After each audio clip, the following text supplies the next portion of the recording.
আজকে দুনিয়ার মামলায় ম্যাজিস্ট্রেট করে হারলে জজ করে আপিল করিয়া, জজ করে হারলে হাই করে আপিল করিয়া, হাই করে হারলে সুপ্রিম কোর্টে আপিল করিয়া যে তার আশা করা যায়। কিন্তু খোদা না খাস্তা মৌয়াতের মামলায়, কবরের মামলায়, কিয়ামতের মামলায়, মিজানের মামলায়, পুসরাতের মামলায় যে একবার স্লিপ কাটিয়া যায় আর তো দ্বিতীয়বার আপিল করা যাবে না। মৌয়াতের চান্স একবার, দ্বিতীয়বার আর কোনো চান্স নাই। কবরে ঢোকার চান্স একবার, দ্বিতীয়বার ঢোকার কোনো সুযোগ নাই। বাবা রে, কবর তো মারাত্মক জায়গা। নবী আলাইহিস সালাতু ওয়াস সালাম একদিন এক যুবকের কাফেলার নিকট থেকে রওনা করলেন। দেখেন যুবকরা হাসি তামাশার মধ্যে লিপ্ত। আল্লাহর রাসূল আলাইহিস সালাতু ওয়াস সালাম বলেন, হে যুবকরা, জুয়ানরা, নিশ্চয়ই তোমরা কবরের কথা ভুলিয়া গেছো। তোমরা কি জানো কবর প্রতিদিন ডাক দিয়া কি বলে? কবর প্রতিদিন ডাক দেয়, গোটা দুনিয়ার মানুষ, আনা বাইতুল ওয়াহদা, আনা বাইতুল জুলমা, আনা বাইতুল ওয়াহশা, আনা বাইতুল দূর। কবর প্রতিদিন ডাক দিয়ে বলে, গোটা দুনিয়ার মানুষ, আমি একা একের ঘর, খবরদার মাওলাকে সাথে না নিয়ে কেউ আমার কাছে আসিও না। আনা বাইতুল জুলমা, আমি অন্ধকারের ঘর, দুনিয়ার অন্ধকারের চেয়ে 70 গুণ অন্ধকার আমার মধ্যে, বাতির ব্যবস্থা না করে কেউ আমার কাছে আসিও না। আনা বাইতুল ওয়াহশা, আনা বাইতুল দূর, আমি পোকা মাকড়ের ঘর, আমি সাপ বিশুর ঘর, প্রতিকার না নিয়ে কেউ আমার কাছে আসবে না। আল্লাহ তুমি মাফ করিয়া দাও। নবী আলাইহিস সালাতু ওয়াস সালাম ফরমান, কোন নাফরমানের কবরের দুই পাশের মাটি এমন জোরে চাপ মারবে। এই হাদিস বয়ান করার সময় আল্লাহর হাবিব দুই হাতকে একত্রিত করলেন, এক আঙ্গুলের মধ্যে আর এক আঙ্গুলে ঢুকাইয়া বলেন, কবরের দুই পাশের মাটি এমন জোরে চাপ মারবে, চাপের সুরে এক পাজরের হাঁটি আর এক পাজরে ঢুকাইয়া ফেলাইবে। আল্লাহ তুমি মাফ করিয়া দাও। বাবার ওসমান গনি রাদিয়াল্লাহু তাআলা আনহু কবর দেখলে এমন ভাবে কান্নাকাটি করতেন, তার দাড়ি মোবারক ভিজিয়া ভিজিয়া পানি পড়তো।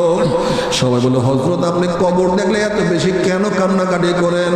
তখন তিনি বলতেন, আখিরাতের যতগুলি ঘাঁটি আছে এর মধ্যে প্রথম ঘাঁটি হলো কবর। এই কবর যার সাথে ভালো ব্যবহার করবে, আশা করা যায় পরবর্তী ঘাঁটিগুলিতেও তার সাথে ভালো ব্যবহার হবে। আর খোদা না খাস্তা কবর যদি খারাপ ব্যবহার শুরু করিয়া দেয় আর তো উপায় হবে না। বাবারে, এমন কোন হাদিসের কিতাব নাই যে হাদিসের কিতাবের মধ্যে কবরের আযাবের বয়ান নাই। আল্লাহর হাবিব আলাইহিস সালাতু ওয়াস সালাম একদিন জান্নাতুল বাকির মধ্যে ঘুরতে আছেন, কবরবাসীর অবস্থা দেখতে আছেন। দেখেন সবার অবস্থাই ভালো, কিন্তু এক কবরের মধ্যে আযাব চলতে আছে। আল্লাহর হাবিব কবরের কাছে দাঁড়াইয়া দোয়া করা শুরু করলেন, কিন্তু যতই দোয়া করেন দোয়া কবুল হয় না। আল্লাহ পাক ডাক দিয়ে বলেন, আমার হাবিব গো, যতক্ষণ পর্যন্ত কবরবাসীর মা তাকে মাফ না করবে ততক্ষণ পর্যন্ত আপনার দোয়া আমি কবুল করবো না। আল্লাহ তুমি মাফ করিয়া দাও। এ আমার যুবক বাবারা, মুরব্বী বাবারা, খবরদার বাবা মার সাথে কেউ বেয়াদবি করিও না। খবরদার, নবী রাসূলের দোয়া আল্লাহ পাক কবুল করেন না রে বাবা। যদি কেউ বেয়াদবি করিয়াই ফেলাইছ, আজকে গিয়ে পাও দুনিয়া মাপ চাও। খবরদার, খবরদার, বাপ মা বেজার থাকলে মাওলা মাফ করবে না। আল্লাহর হাবিব এলান করিয়া দিলেন, কবরবাসীর মা কি আছো, জলদি আসো, তোমার ছেলের আযাব হইতে আছে। এক বৃদ্ধা মহিলা কবরের কাছে হাজির হয়ে গেলেন। আল্লাহর হাবিব বলেন, তোমার মায়ের আযাব, তোমার ছেলের আযাব হইছে, তুমি তাকে মাফ করিয়া দাও। তখন মহিলা বলতে আছে, ইয়া রাসূলুল্লাহ, ইয়া হাবিবাল্লাহ, আমার ছেলের আযাব হইছে, আমি মাওলার শুকরিয়া আদায় করতে আছি। আল্লাহর হাবিব বলেন, আবার কেমন কথা, তোমার ছেলের আযাব হইছে তুমি শুকরিয়া আদায় করতে আসো? তখন মহিলা বলছে, ইয়া নবী আল্লাহ, ইয়া রাসূলুল্লাহ, ঘটনা শুনেন। এই বাচ্চা যখন আমার গর্ভের মধ্যে ছিল, তার বাবা দুনিয়ার থেকে বিদায় হয়ে গেছে। এই বাচ্চা জন্ম হওয়ার পরে তার চেহারার দিকে তাকাই আমার যৌবনকে ধ্বংস করিয়া ফেলাইছে। আর কোনোদিন বিবাহ বসি নাই। ছেলে বড় হয় তার চেহারার দিকে তাকাইয়া থাকি, তার চেহারার দিকে তাকাইলে আমার খুবই ভালো লাগতো। ইয়া নবী আল্লাহ, ছেলে বড় হয়েছে, বড় হওয়ার পরে তাকে বিবাহ করাইলাম। ইয়া নবী আল্লাহ, ইয়া রাসূলুল্লাহ, বিবাহ করাবার পরে ছেলে এখন আমার কথা শুনে না, তার স্ত্রী যা বলে তাই সে শুনে। আমার মনের মধ্যে খুব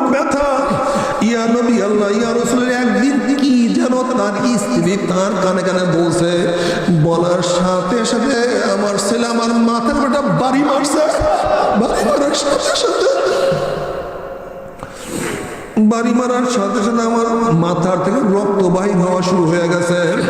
তখন মাওলার কাছে বললাম, মাওলা রে, দুনিয়ার মধ্যে আমার ছেলেকে আযাব দিলে আমি সহ্য করতে পারবো না, কিন্তু কবরে নেওয়ার পরে আমার ছেলেকে তুমি ছাড়বা না। আল্লাহ, ইয়া নবী আল্লাহ, ইয়া রাসূলুল্লাহ, আপনার সাহাবী হওয়া সত্ত্বেও মাওলা আমার দোয়া কবুল করছে। এর জন্য আমি মাওলার শুকরিয়া আদায় করতে আছি। আল্লাহর হাবিব মাওলার কাছে বললেন, মাওলা রে, যতক্ষণ পর্যন্ত এই মহিলা তার ছেলের আযাব না দেখবে ততক্ষণ পর্যন্ত তাকে সে মাফ করবে না। আপনি একটু আযাব দেখাইয়া দেন। মহিলা যখন কবরে আযাব দেখা শুরু করছে, এখন মহিলা চিল্লার বলে, ইয়া নবী আল্লাহ, ইয়া রাসূলুল্লাহ, আমার ছেলেকে আমি মাফ করিয়া দিলাম, মাফ করিয়া দিলাম, মাফ করিয়া দিলাম। ইয়া রাসূলুল্লাহ, আযাব তো কেউ সহ্য করতে পারে না। আমার ছেলের সমস্ত শরীরের চামড়া খুলিয়া ফেলানো হয়েছে, সমস্ত কবরটা আগুনে ভরিয়া গেছে, তার উপরে গুর্জের বাড়ি।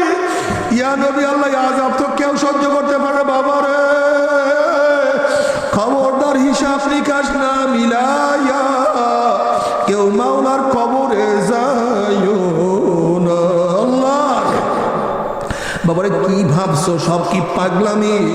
2,24,000 পয়গম্বর কোনোদিন মিথ্যা কথা বলতে পারে না। লক্ষ লক্ষ সাহাবারা কোনোদিন মিথ্যা কথা বলতে পারে না। কোটি কোটি আল্লাহর ওলিরা কোনোদিন মিথ্যা কথা বলতে পারে না। মনকে বুঝরে, মন গুনাহ নিয়ে যদি মাওলার কবরে যাই, ওই আযাব তো সহ্য করতে পারবো না। বাবার এই কবরের মধ্যে হাজার হাজার বছর থাকতে হবে। এরপরে আল্লাহ পাক সবার আমল নামাকে ওজন করবে। যাদের নেকের পাল্লা ওজন হইয়া যাবে, আল্লাহ পাক তাদেরকে জান্নাতের ফয়সালা দিয়া দেবে। আল্লাহ তুমি কবুল করিয়া না। আর যাদের নেকের পাল্লা হালকা হইয়া যাবে, গুনার পাল্লা ভারী হইয়া যাবে, হাবিয়া, আল্লাহ পাক রব্বুল আলামিন তাদেরকে হাবিয়া জাহান্নামের ফয়সালা দিয়া দিবে। এখন আল্লাহ পাক নিজেই প্রশ্ন, তোমরা কি জানো হাবিয়া কোন জাহান্নামের নাম? হাবিয়া জাহান্নামের ধরনটা কি তোমরা কি জানো নাকি? এখন আল্লাহ পাক নিজেই প্রশ্ন করেন, জবাব দেন না। হাবিয়া, শোনো, হাবিয়া কেমন জাহান্নাম? কোন এক মানুষ বঙ্গোপসাগরের মাঝখানে ডুব দেয়, তার ডাইনে বামে চারিদিকে পানি আর পানি ছাড়া কিছুই থাকে না। হাবিয়া এমন একটা জাহান্নাম, যার ডাইনে আগুন, বামে আগুন, সামনে আগুন, পিছনে আগুন, উপরে আগুন, নিচে আগুন। নারুন হামিয়া, আগুনের একটা গর্ত, আগুনের একটা মটকা, আগুনের একটা কুয়া। বাবারা সহ্য করতে পারবি? ওই জাহান্নামের এক সেকেন্ড না যাব, কেউ তো সহ্য করতে পারবো না। বাবারে, জাহান্নামের জ্বলতে জ্বলতে কলিজা শুকায়া যাবে, জিব্রা শুকায়া যাবে, পানি পানি করে চিল্লাইতে থাকবে। আল্লাহ রব্বুল আলামিন ডাক দিল, ফেরেশতারা, এই নাফরমানকে দুনিয়াতে কত নেয়ামত আমি খাওয়াইছি, কত ধরনের ফল আমি খাওয়াইছি। ন্যাংরা আমি এক ধরনের স্বাদ, ফজলি আমি আর এক ধরনের স্বাদ, হিমসাগর আর এক ধরনের স্বাদ, গরুর গোশে এক ধরনের স্বাদ, খাসির গোশে আর এক ধরনের স্বাদ, মুরগির গোশে আর এক ধরনের স্বাদ, রুই মাছে এক ধরনের স্বাদ, বোয়াল মাছে আর এক ধরনের স্বাদ, শিং মাছে আর এক ধরনের স্বাদ, মাগুর মাছে আর এক ধরনের স্বাদ, ইলিশ মাছে আর এক ধরনের স্বাদ। আমার এত নিয়ামত, ওয়াইন তাউদ্দু নি'মাতাল্লাহি লা তুহসুহা। চক্ষু আর বাবাই দেয় না, চক্ষু আমি মাওলায় দিছিলাম।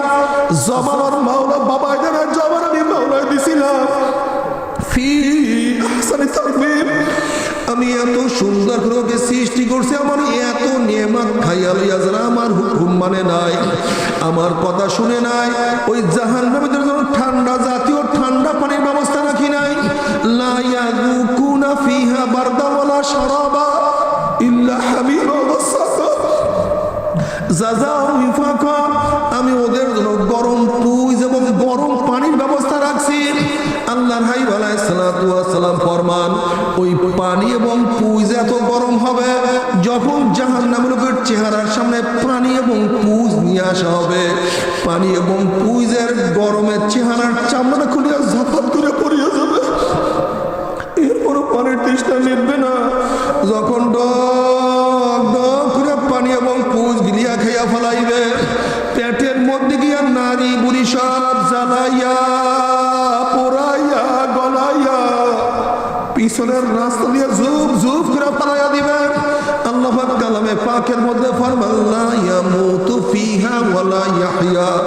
মানুষের এত কষ্ট হবে, মানুষ মরবেও না বাঁচবেও না, জীবন যাবে কিন্তু যাবে না। বাবারা সহ্য করতে পারবি? ওই জাহান্নামের এক সেকেন্ড যাব কেউ তো সহ্য করতে পারবো না। আল্লাহ, কেউ যদি বলতে পারো হুজুর আমার পাও ধরলে আমি আর গুনার কাজ করব না, বাবা আমি খোদার কসম করে বলতে আসি, তুমি রিক্সাওয়ালা ঠেলাওয়ালা কুলি মজদুর মেতুর তুমি যাই হও না কেন, সবাই সামনে তোমার 100 বার পায়ে ধরতে রাজি আছি রে বাবা, তারপরও গুনার কামের কাছেও যাইও না। বলতে পারো হুজুর গুনার কাজ আমি করবো, জাহান্নামে আমি যাবো, আপনি এত ব্যস্ত কেন? আপনার কিসের ঠ্যাক পড়ছে? আপনি কেন আমার হাতে বা ধরতে চান? বাবা তুমি বিচার করো। তুমি যদি কোনো পুকুরের পাড় থেকে হাঁটিয়া যাও, আর যদি দেখো পুকুরের পরে কোনো একটা বাচ্চা পানি নিয়ে খেলা করতে আসে, তুমি বাচ্চাকে চেনো অথবা নাই চেনো, তুমি যদি মানুষ হইয়া থাকো বাচ্চাকে পুকুরের পরে রাখিয়াই কিন্তু যাইতে পারবা না। যখন তুমি বাচ্চাকে পানির থেকে তুলবা, বাচ্চা তোমাকে লাথি মারবে, কামড় মারবে, গালি দিবে, তখন তুমি বাচ্চাকে বলবো রে বাচ্চা তুমি তো বুঝো না, তুমি পানির খেলার মজা পেয়ে পানির সাথে খেলতে আসো। বাধা দেওয়ার কারণে তুমি আমাকে লাথি দাও, কামড় দাও, গালি দাও। ওরে বাচ্চা পানির সাথে খেলতে খেলতে খেলতে খেলতে হঠাৎ যদি স্লিপ কাটিয়া যাও, আর তো বাচ্চা পানির থেকে উঠবে